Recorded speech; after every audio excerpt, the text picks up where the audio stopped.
Hi guys, and welcome back to my channel.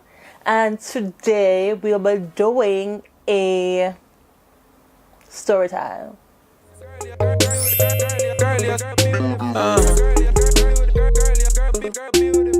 So we're going to name the characters in the story Melissa and James. I don't know why, but those are the names that came to me. And then you have me, KK. This was actually my first time dealing with somebody stalking me, honestly. And I didn't even know how to react because at the time I thought it was my friend. Well, somebody who is not my friend who was doing it, but it wasn't him.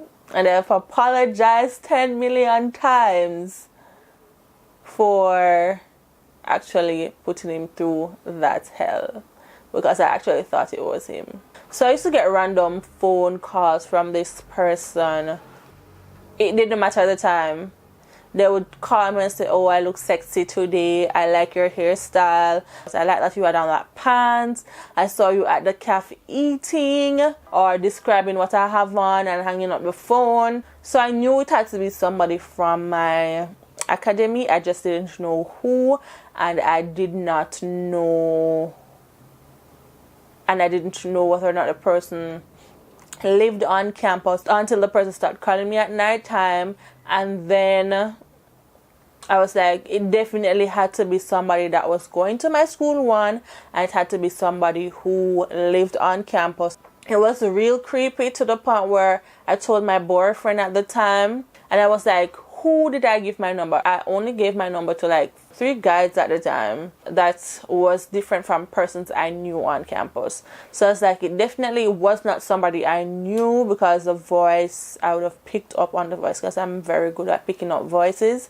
So I definitely knew it wasn't somebody that I talked to on a normal day-to-day basis. I told my boyfriend that yes, somebody has stalked me, because at one point the person called when he was around me, because that would be the only reason why I would tell him, because my boyfriend at the time was very protective over me, and honestly him did have anger management problem.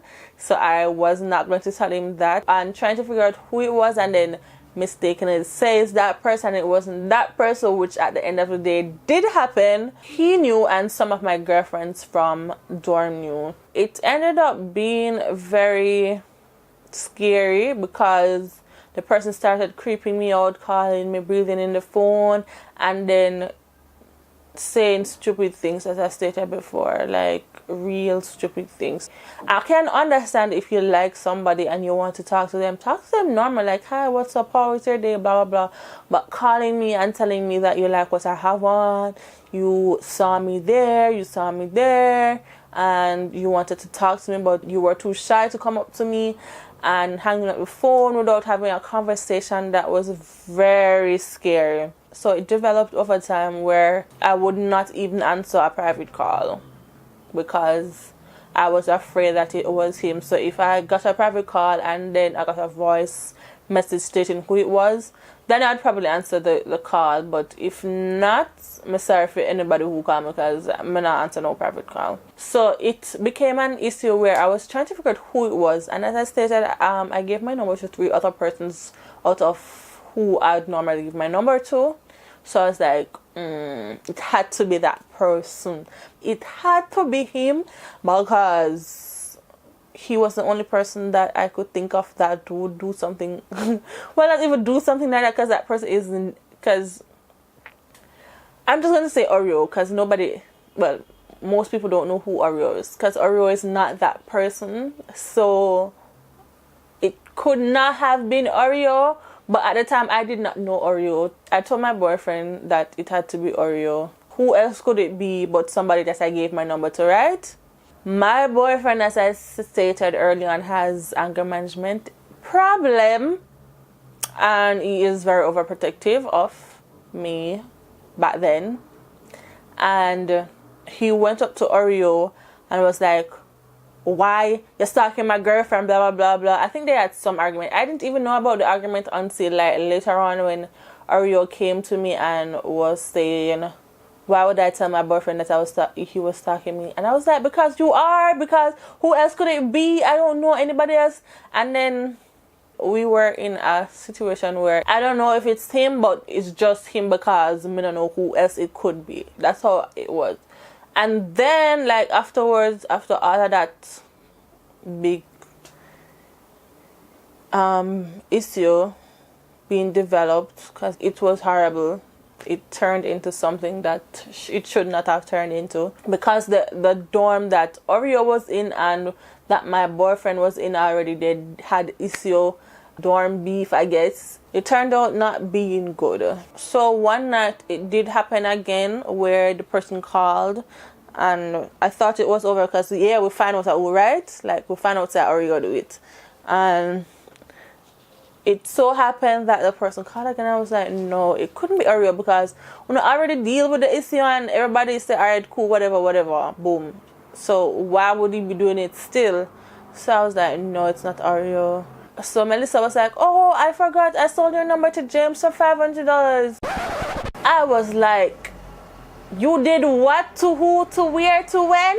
She was like, yes, I forgot, I sold your number for $500. So I'm gonna say, Jesus, please, Melissa, look, oh, you let me blame Oreo. You sit down and make me blame Oreo. Say, Oreo, I start my phone and you are here telling me that you sold my number for $500. And at the time, $500 was enough money, you know. Was it? Not really, but it was a little thing that you could have done something with for we young people. Like, you sold my number for $500 and didn't even have the audacity to say, yo, KK, I'm selling a number for $500, just work with the program if the person texts you. She didn't even tell me that. She was like, oh yeah, I forgot, and if me did know, say him did that stalk your phone, me would take the $500. I'm like, girl, you don't just sell people number. I was so pissed. Like, who sells somebody's number? And who would pay for somebody's number when you could just ask the person for their number? I know you would not get my number, obviously, but pay for my number just to start me for why? Like, why? Why would you take somebody's number to start them? Why would you do that? I don't know. It was so horrible. And then I had to go to Oreo with my tails between my legs and apologize to him. I was so pissed at her. I was so pissed. But at the end of the day, we weren't friends anyways, because she did have mental issue. At the end of the day, then they call her even mental. So it was like something where we did kind of, it's something that you wouldn't expect, but because you did already know, so the person mentally just expect it from them. I don't know if you understand what I'm actually saying, but it's like, she was so naive. Like, you expected anything from her. And I was the youngest, actually, from that dorm. And I don't know, like, people just don't know what to do with people things. Like, I get it that even up to now, if somebody asks me for somebody's number, I text or call the person before I give the person their number. That's something personal to me. I don't know if it's because of that, it just became something that deep and personal to him. But if you give out my number without telling me, say you give out my number, or if you give my number to somebody, I can't understand if you give it to not even a lecture. No, I can't understand if you give it to nobody. If I give my number to somebody without asking me, like, yo, I'm gonna start side eye, yo. Don't give my number to people you don't know that I want my number to be given to. Don't give my number away. Don't sell my number. Don't do nothing with my number. Just keep my number. If you got my number, be privileged that you have my number. If you don't have it, just text me on Facebook, Instagram, something. You don't need my number. Like, there's so many ways you can talk to me. You don't need my number to talk to me. What are you going to talk to me about? Nobody needs number. And at that time, let's say you did have those, but you did have Facebook where you could have message people on. You never need my number. Like, she should have just sell me social media, like selling my Facebook account name. Although they need to accept friend requests. But anyways, I don't appreciate anybody selling my number. Don't sell my number. Just ask before you give somebody's number. That's like the moral of the story. If you want somebody's number, ask for it, or ask the person for it, and ask the person who the person asks for the number, you ask the person if they can get your number. And if they say no, don't give the person their number. If they say yes, that's fine. But don't just get up and give people number and then like other people get blamed for saying like, yo, who I gave my number, because I wasn't thinking that somebody would give away my number and not tell me that they're giving away my number. So I was like, oh, who did I give my number to? And then I had to blame Oreo, and then there was friction between Oreo and my boyfriend at the time, and then no, for what reason? Then I had to go and apologize to Oreo for no reason at all, because if she just had told me that this person wanted my number, then I would know that this is the person who's trying to stalk me. Yes, you understand? Because if she just said, okay, this dude wants your number, give him yes or no. And I'd say no, and then he would have my number, and then nobody would stop me. Boom. But then this story time would not be here. So that's my story time, and that's my moral of the story, and thanks for watching.